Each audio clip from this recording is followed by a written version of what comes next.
Hello everyone. आज हम लोग कार्डियोवैस्कुलर सिस्टम का दूसरा लेक्चर करेंगे, जिसमें हम लोग एनाटॉमिकल पोजीशन ऑफ हार्ट के बारे में पढ़ेंगे और साथ ही साथ सारे चैम्बर्स के बारे में वन बाय वन करके पढ़ेंगे कि right atrium, right ventricle, left atrium, left ventricle, one by one करके उसके बारे में पढ़ेंगे। फिर हम लोग हार्ट की जो मसल्स लेयर है उसके बारे में पढ़ेंगे आज हम लोग, ठीक है। तो आज हम लोग सबसे पहले शुरुआत करते हैं एनाटॉमिकल पोजीशन ऑफ हार्ट, ठीक है। तो हम इसको फिगर से समझाने की कोशिश करेंगे, ठीक है। इसकी पोजीशन, अगर हम एक मेडिको स्टूडेंट हैं तो हमें पता होना चाहिए कि हार्ट का प्रॉपर पोजीशन कहाँ होता है, ठीक है। तो ये हम लोग देखेंगे फिगर के थ्रू। जैसे कि इस फिगर में देखिए, ये हमारा जो मैंने रेड से दर्शाया ना, रेड कलर पेन से, तो ये जो है वो हार्ट का पोजीशन है और ये हमारी रिब्स है, ठीक है। 1 2 3 4 5 6 7 8 9 10 रिब्स और टू जो रिब्स होती है वो फ्लोटिंग रिब्स होती है, इसमें फ्लोट करते हुए, ठीक है। वो दो रिब्स के बारे में मैंने नहीं लिखा है। दूसरा यहाँ देखिए इंटरकोस्टल स्पेस, ठीक है। ये पहला और दूसरे रिब्स के बीच में पहला इंटरकोस्टल स्पेस होता है, ठीक है। पहली और दूसरी रिब्स के बीच में पहला इंटरकोस्टल स्पेस होता है, दूसरा और तीसरे के बीच में सेकेंड इंटरकोस्टल स्पेस होता है, फिर ये थर्ड इंटरकोस्टल स्पेस, ये फोर्थ और ये फिफ्थ, ठीक उसी तरह ये 6th 7th 8th 9th, ठीक है। यानी टोटल 11 इंटरकोस्टल स्पेस होते हैं इन 12 रिब्स। 12 रिब्स में 11 इंटरकोस्टल स्पेस होते हैं, ठीक है। अब इसकी पोजीशन की बात करेंगे तो हमें एक मिड लाइन लेनी होती है, जिसे हम लोग मिड लाइन और मीडियस्टानम बोलते हैं, ठीक है, मीडियस्टेनम। तो ये मिड लाइन है, ठीक है। और ये जो होता है क्लाविकल बोन है, ये जो मैंने बोन दर्शाया, जिसे हम लोग कॉलर बोन भी बोलते हैं और किस नाम से जानते हैं, कॉलर बोन के भी नाम से, ठीक है। तो ये क्लाविकल बोन के मिड लाइन से भी एक लाइन ड्रॉ करेंगे तो हमारा जो ये एपेक्स है हार्ट का, ये एपेक्स रीजन होता है, ठीक है। ये एपेक्स कहलाता है और ये बेस कहलाता है, ठीक है। तो इसका जो एपेक्स है ना, इसके क्लेविकल लाइन से जब हम मिड लाइन को ड्रॉ करेंगे, यहाँ क्लेविकल बोन से मिड लाइन को ड्रॉ करेंगे तो एपेक्स को टच करता है, जिसे हम लोग बोलते हैं mid line of clavicle bone. यानी जो हमारा हार्ट का एपेक्स है वो कहाँ है, mid line of clavicle bone पे, ठीक है। फिर उसका सेकेंड इंटरकोस्टल स्पेस में बेस ऑफ हार्ट कहाँ लाइज करता है, सेकेंड इंटरकोस्टल स्पेस में अपवर्ड, ये ऊपर की तरफ होता है, बैकवर्ड पीछे की तरफ हल्का होता है और राइट साइड की तरफ होता है, ठीक है। ये ज़्यादा राइट साइड की तरफ है, ठीक है।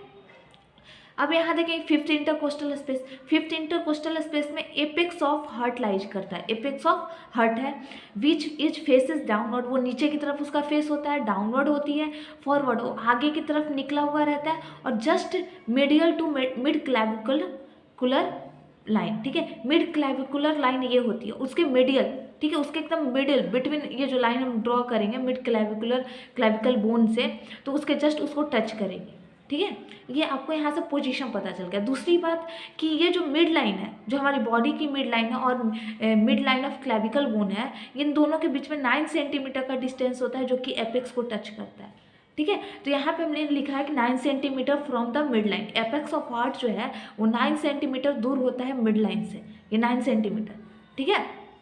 ये आपको अगर पोजीशन लिखनी हो, एनाटॉमी ऑफ हार्ट आती है तो उसमें पोजीशन लिखना होगा तो प्रॉपर इस तरीके से लिख देंगे। अगर आपने फिगर भी ड्रॉ नहीं किया, ये सारी चीज़ें लिख देंगे तो बिल्कुल सही है, ठीक है।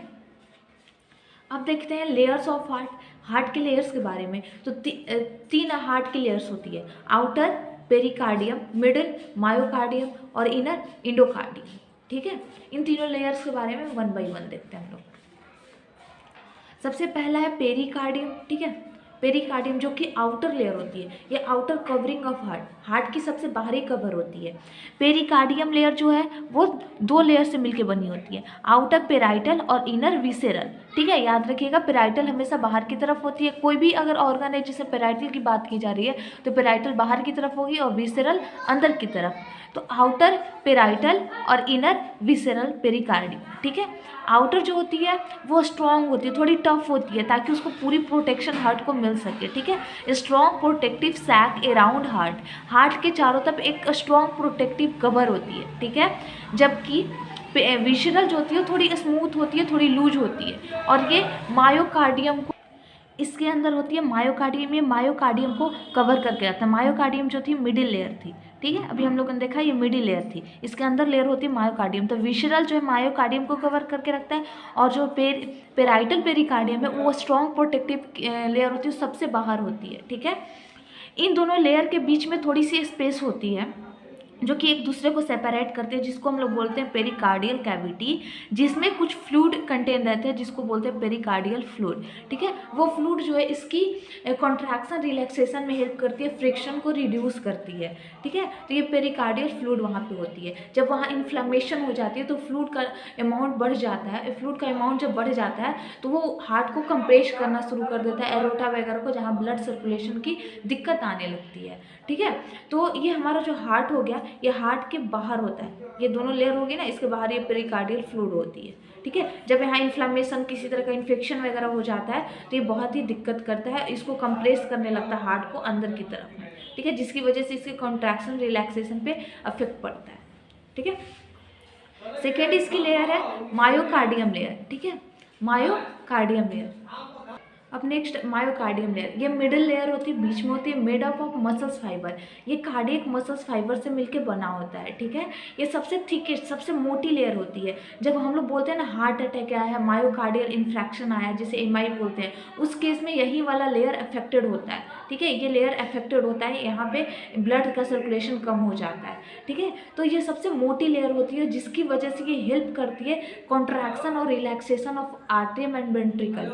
आर्टरियम और वेंट्रिकल का जो कंट्रैक्शन और रिलैक्सेशन होता है, जिसकी वजह से पंपिंग एक्शन होता है हार्ट में, वो कौन कॉज कराता है? मायोकार्डियम कराता है। ठीक है, पंपिंग एक्शन के लिए रिस्पॉन्सिबल होता है मायोकार्डियम लेयर। ठीक है, myocardium is formed by myocardium fibres 3 types of cardiac muscle से मिलकर बना होता है। पहला muscle fibre which form the contractile unit of heart, यानी पहला जो मसल फाइबर है जो कि बहुत ज़्यादा उसमें स्ट्राइएशन होती है। स्ट्राइएशन की मसल्स फाइबर्स में इस तरह बीच में स्ट्राइएशन होती है। जब हम मसल्स वाले चैप्टर पढ़ेंगे तो मैं उसे बताऊंगी बीच बीच में। और इसमें बहुत ज़्यादा ब्रांचिंग होती है, बहुत ज़्यादा ब्रांचिंग होती है इस मसल फाइबर में। तो पहला ये क्या कहलाता है? ये मसल फाइबर जो है कॉन्ट्रैक्शन में हेल्प कराता है, हार्ट की कॉन्ट्रैक्शन में हेल्प कराता है। ठीक है, दूसरा क्या है? Muscle fibre which form the pacemaker. अपने पेसमेकर का नाम सुना होगा, जिसे हम लोग बोलते हैं नेचुरल पेसमेकर, जो ऐसे नोड होता है। ठीक है, ऐसे नोड पेसमेकर होता है हमारी हार्ट की, जिसमें का मसल्स फाइबर जो रहता है वो लेस स्ट्राइएशन रहती है, उसमें कम इस तरह की बैंडेज बनी होती है, बैंडेज बहुत कम रहता है। जनरेट इम्पल्स, ये इम्पल्स जनरेट करता है ताकि कॉन्ट्रैक्शन हो सके। ठीक है, it is made up of pacemaker cell, ये पीस सेल से बना रहता है। जिस मसल फाइबर से ये बना रहता है उसे हम लोग बोलते हैं पेसमेकर सेल या फिर पीस सेल। ठीक है, अब जो नेक्स्ट मसल फाइबर होती है which form A conductivity system, जो कि कंडक्टिविटी सिस्टम को बनाती है, यानी यहाँ से जो इम्पल्स जनरेट हुआ, ठीक है, तो कॉन्ट्रैक्शन तभी करेगी जब वो इम्पल्स आर्टरियम और वेंट्रिकल के पास जाएगा, तभी तो आर्टरियम और वेंट्रिकल कंट्रैक्ट करेगी ताकि ब्लड फ्लो हो सके। तो ये कंडक्टिविटी में हेल्प करती है। तो 3 तरह के मसल फाइबर से बने होते हैं। पहला कॉन्ट्रैक्टिबिलिटी ऑफ हार्ट में हेल्प करती है, दूसरा पेसमेकर बनाती है, तीसरा उस इम्पल्स को कंडक्ट करती है, यानी उस इम्पल्स को एक जगह से दूसरी जगह ले जाने में हेल्प करती है। ठीक है, अब हम लोग देखेंगे इंडोकार्डियम लेयर। ठीक है, इंडोकार्डियम लेयर के बारे में। तो इंडोकार्डियम जो है कि इनर मोस्ट लेयर है, थीन होती है, स्मूथ होती है और इंडोथेलियम से बनी होती है। सिंगल लेयर बहुत पतली सी लेयर होती है, इंडोथेलियम की बनी होती है। ठीक है, तो अब हम चैम्बर्स के बारे में देखेंगे, important features of chambers of heart के चैम्बर्स के बारे में देखेंगे। तो सबसे पहले आप फिगर देखिए यहाँ पे, फिर 1 बाई 1 करके समझिएगा। सबसे पहले इस फिगर में देखिए, मैं इसको देखिए, इस फिगर में जब आप लोग देखेंगे तो ये जो है हमारा राइट एट्रियम है। ठीक है, ये हमारा राइट एट्रियम है, ये हमारी राइट वेंट्रिकल है, ये जो है वो राइट वेंट्रिकल है। मैंने कहीं लिखा नहीं है, ओके आई राइट इट। ये जो है राइट वेंट्रिकल है। ठीक है, ये राइट वेंट्रिकल है, ये राइट आर्ट्रियम है और ये लेफ्ट आर्ट्रियम है, लेफ्ट वेंट्रिकल है। ठीक है, इसको जब हम सामने की तरफ से देखेंगे तो हमें इस तरह से दिखेगा। और इस पूरे सरफेस को हम बोलते हैं स्टेर्नोकोस्टल सरफेस। क्या बोलते हैं? स्टेर्नोकोस्टल सरफेस। ये एरोटा है, ये superior vena cava, inferior vena cava, जो कि हमको हमारे राइट आर्ट्रियम में आते हैं। और ये जो आपको दिख रहा है ना, ये हल्का सा इधर निकला हुआ है। ठीक है, ये आगे की तरफ निकला हुआ, तो इससे हम लोग बोलते हैं राइट एट्रियम में एक नॉचेज होती है जो कि फॉरवर्ड होती है लेफ्ट साइड में। तो उसे हम लोग बोलते हैं राइट ऑरिकल। उसको किस नाम से जानते हैं? Right auricle. और ये जो अपर पार्ट होती है वेंट्रिकल की, अपर पार्ट को हम इनफंडिबुलम बोलते हैं, इनफंडिबुलम बोलते हैं। जो राइट एट वेंट्रिकल है, ये भी वेंट्रिकल है, राइट वेंट्रिकल, ये लेफ्ट वेंट्रिकल, ठीक है। तो ये जो अपर पार्ट होती है इसे इनफंडिबुलम बोलते हैं। ये लेफ्ट आर्ट्रियम है, देख रहे हैं, ये right atrium, right ventricle, left atrium, left ventricle, ठीक है। तो यहाँ से राइट वेंट्रिकुलर से क्या होता है कि पल्मोनरी आर्टरी जुड़ा रहता है, ठीक है। पल्मोनरी आर्टरी जुड़ा रहता है, जहाँ पे ब्लड जाता है, यहाँ से CO2 वाली ब्लड लंग्स में जाती है, ठीक है। तो इस केस में यहाँ पे जो ऑरिफिस बनता है, ऑरिफिस एक होल रहेगा, तभी तो इससे ब्लड बाहर की तरफ जाएगा, जिसे हम लोग बोलते हैं पल्मोनरी वाल्व।